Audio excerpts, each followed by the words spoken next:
আল্লাহ যদি সুযোগ দেয়, তার আগে যারা আমার নেতা কর্মীকে হাত দিচ্ছে, কোপায় কোপায় ছাত্রলীগে মারতেছে, প্রত্যেকের এক একটা শিক্ষা আমি দিয়ে ছাড়বো। আর আমি যেটা বলি আমি তা করি। আমি তো আছি, তোমরা কেমন আছো? জি আপা, আলহামদুলিল্লাহ। আপা আমার চিনছেন, আমি ছাত্রলীগের যুগ্ম আহ্বায়ক, গোপালগঞ্জ সদরে। আপা হ্যালো। হ্যাঁ আপা আপনাকে খুব মিস করতেছি। আপা দেশের অবস্থা তো খুবই আপা দেশের অবস্থা তো খুবই খারাপ আপা। আমাদের খুবই খারাপ, সবার উপরে শুরু করছে এখন খুন করা। আপা আর ওই যে আজকে গতকালকে রাতে তো আপনার পার্টি অফিস থেকে 6 জনকে গ্রেপ্তার করছে, মানে গোপালগঞ্জের পার্টি অফিস থেকে। আপা আপনি নিউজ জানেন কিনা আপা? আমরা তো বাড়িতে ঘুমাইতে পারতেছি না আপা। এটা প্রশাসন খুব মানে খারাপ করতেছে, যৌথ বাহিনী অভিযান করতেছে আপা, এই অবস্থা। হ্যালো। হ্যাঁ, ওখানে তো একজন শিবির আর একজন হলো ছাত্র দল, তাদেরকে বসাইছে এখন গোপালগঞ্জে। জি আপা, এটা আসলে গোপালগঞ্জের এখন আপা আমার আমার আসলে আপনার সাথে অনেকদিন ধরে কথা বলার ইচ্ছা ছিল, বাট আপনি ধরছেন, অনেক ধন্যবাদ আপা। আর আমাদের গোপালগঞ্জে একটা দিক নির্দেশনা দিবে এরকমের একজনকে একটু সেট করলে আমাদের জন্য ভালো হয়। আর দ্বিতীয়ত তাহলে সারা বাংলাদেশের নেতাকর্মীরা হয়তোবা নামতে পারতো। হ্যাঁ, একজনের নাম বলবা, সাথে সাথে তাদের একটা মামলা দেবে এবং গ্রেপ্তার করে নেবে। ও, তাহলে তো ওইটা আসলে, তাহলে তো সেটাও তো আসলে, তাহলে আমাদের কোন দিকে যে যাব আপা আসলে? না, নিজেদেরই করতে হবে, যে যেখানে যার অবস্থান থেকে কাজ করতে হবে। আপা আমার ইউনিয়ন হলো বুড়াশি ইউনিয়ন। এই যে আপনি যে নৌকায় করে চলতেন, মানে যে রাস্তা দিয়ে যেতেন। আমি চিনি। জি আপা। যার যার এলাকা নিয়ে সে সে কাজ করতে হবে, আর সবাইকে সাবধান করতে হবে। আর ওই গোপালগঞ্জ যাবো, যে গোপালগঞ্জ যখন হাত দিচ্ছে, তো গোপালগঞ্জে যে হাত দেয় তার কিন্তু হাত পড়ে। জি আপা, জি আপা, জি জি গোপালগঞ্জে হাত দিলে এটা ভালো হবে না। জি আপা। আপা আপনি ভালো আছেন তো আপা? আমি ভালো আছি, আমি ঠিক আছে। আমি যে কথা বলছি সারা বাংলাদেশে, কারণ কালকেই প্রজ্ঞাপন দিছে। জি আপা।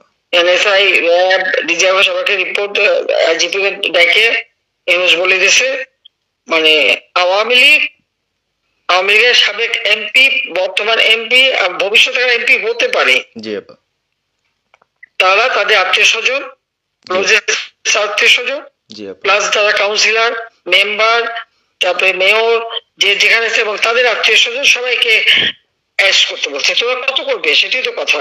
হ্যাঁ আপা, এখন আমি কালকে আমাদের ইউনিয়নের চেয়ারম্যান, আপনি চিনেন কিনা জানি না, এম ননি আহমেদ ননি, উনার সঙ্গে একটা মিটিং করলাম, কথা হয়েছে অনেকক্ষণই। তো উনি দিক নির্দেশনা দিল, এবং কালকেই যাওয়ার কথা ছিল আমাদের একটা মিছিল নিয়ে, বুড়াশি ইউনিয়নের যারা ছাত্রলীগ করে কর্মী যারা আছে এদের নিয়ে আমরা একটা মিছিল নিয়ে যাওয়ার কথা ছিল। কিন্তু তার ভিতরই, মানে সন্ধ্যার পরে 7টায় প্রোগ্রামটা ছিল, তার ভিতরে নিউজ আসলো যে যৌথ বাহিনী অভিযান চলবে। তো আমরা গেলাম না। ওনারা যারা গেছিল, যাওয়ার পরে আপনার অ্যারেস্ট করলো। আর ওই যে পিছন দিয়ে যে গেটটা আছে না আপা, ওই গেট দিয়ে হয়তোবা 4-5 জন ধরেন যে চলে গেছিল বাইরে, এই অবস্থা।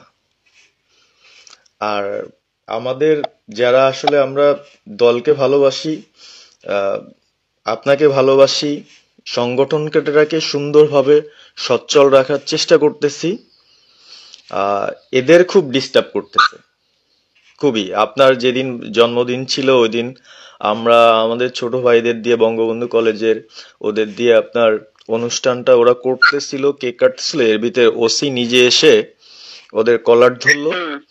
মানে খুব অ্যাক্টিভ যে 4-5 জন ছেলে আছে, হিমেল, তারপর বাপ্পি, রেয়াজ, সাকিব, তারপরে সাব্বির, এরা বঙ্গবন্ধু কলেজের আসলে আমি ব্যক্তিগতভাবে যতটুক না করতে পারতেছি ওরা ততটুক করতেছে। এবং আমরা একটা মশাল মিছিলও করলাম সেদিনও। আপনার আর্মি আমাদের পরবর্তীতে ওদের বাসায় যে ঝামেলা করলো, আমি একদম সামনে ছিলাম।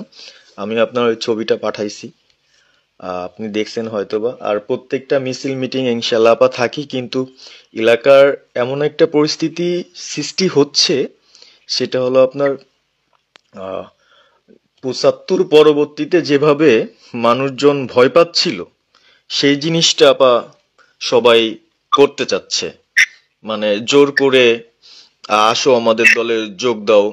মানে দোকানে বসলে, চার দোকানে বসলে অনেক কিছু শোনা যায়, অনেক কিছু বোঝা যায়, কিন্তু এখন আমাদের দরকার সারা বাংলাদেশে, মানে আমার ক্ষুদ্র জ্ঞান থেকে বলতেছি, সারা বাংলাদেশে যে একটা সংগঠনটা চালাবে, আপনি সভাপতি থাকবেন এবং ভারপ্রাপ্ত যদি কাউকে কোনো দেওয়া যায় যাকে ভালো মনে করেন, তাহলে আমাদের সারা 64 জেলা। জি আপা, দাঁড়াও, এত পাকা কথা এখন বলার সময় না। সরি আপা। এখন যার নাম দেব তাকে সবার আগে অ্যারেস্ট করবে, আর তার নামে সবার আগে মামলা দেবে। জি আপা। আপা আমাদের মাঝে মাঝে ওই যে প্রেস, মানে কালকে যে প্রেসটা দিচ্ছেন এটা আমি সুন্দর পড়ছি, অনেক ভালো লাগছে এবং আমি আমার ফেসবুকে ছাড়ছি। হ্যাঁ, ওটা আমি নিজে দেখে দিছি, আমি কারেকশন করে দিছি এবং আমাদের ফেসবুক ওটা দেওয়া হচ্ছে, ওইভাবেই যাবে। আর আমাদের আমরা কয়েকজন নেতা ঠিক করে দিছি, তারা বিভিন্ন ইস্যুতে একটা করে স্টেটমেন্ট দেবে। জি আপা। আমার অনেক, তুমি নাম দিতে বলো। হ্যাঁ, শেখ সেলিমের নাম দিয়ে দাও, সে চালাক না। উনি কিভাবে, উনি তো মানে আমাদের কে চালাবে? আমাদের কে চালাবে? আপনি যারে বলবেন। আমি যারে বললে তো হবে না, তোমাদের এই যে বাস্তবতা বুঝতে চাও না কেন? জি আপা। এখনই যার নাম দেবা তখনই সে অ্যারেস্ট হবে। তাহলে আপনি সাজার খান, হ্যাঁ সাজার খান নামছে, সবকিছু তাকে অ্যারেস্ট করছে। জি আপা। বসে বসে মানে কার কাছ থেকে কি পাকা কথা শুনবো বলে তো লাভ নেই। জি আপা। এটা নর্মাল, আমাদের তো নর্মাল রাজনীতি করতে দেবে না। জি আপা। ওই ওসি যে ওসিকে কলার ধরছে, ওসিদের নাম কি, ওসির বাড়ি কোথায়, সেটা খোঁজ করে বার করো, আমায় পাঠাও। ঠিক আছে আপা, আমার আপা যদি সুযোগ থাকে আপা, আমি আজকেই আপনাকে ওই বিস্তারিত পাঠাচ্ছি, উনি কত সালে ঢুকছে সবকিছু পাঠাচ্ছি আপা আপনাকে। সবকিছু দাও, বলো যে এক মাঘে শীত যায় না। ঠিক আছে আপা। 15 বছর দেশ বেতন ভাতা বাড়াইছি, রেশন বাড়াইছি, এই পুলিশের সবকিছু করে দিছি। জি আপা। আর্মিদের করে দিছি, এ পর্যন্ত যে কজন সব আমার প্রমোশন পাওয়া। জি আপা। আর এখন ওই সুদখোর ইউনূসের কথা শুনে লাফাচ্ছে, আর ওই জামাতের ওরা কয়দিন আছে, সামনের 1 মাস থেকে কিনে দেখো। জি আপা, জি আপা, দোয়া করেন আপা। আর আমি আপনাকে 1 মাস থেকে কিনে দেখো, তখনই আপনারা যারা বেশি বাড়াবাড়ি করেন কোথায় যাবেন সেটা বুঝে নিয়েন। আর এই তালিকা সব করে রাখো আপা। যারা যে ঘর বাড়ি ভাঙা পোড়ানো তাদেরকেও হিসাবটা নাম রাখো, এবার যেন ভুল না হয়, পরে এর চাচা, ওর মামা, ওর শ্বশুর, ওর শাশুড়ি, এইগুলি যেন না হয় আপা। এবার গুইনে গুইনে গুইনে গুইনে হিসাব নেওয়া হবে। জি আপা, জি। আমি গত 2001 কিচ্ছু বলিনি, আমি 2009 সরকার এসেও আমি ওসব কাউকে কিছু বলি না, আমি দেশের উন্নয়ন করছি। আল্লাহ এরপরে যদি আল্লাহ যদি সুযোগ দেয়, তার আগে যারা আমার নেতা কর্মীকে হাত দিচ্ছে, কোপায় কোপায় ছাত্রলীগে মারতেছে, প্রত্যেকের এক একটা শিক্ষা আমি দিয়ে ছাড়বো। আর আমি যেটা বলি, আমি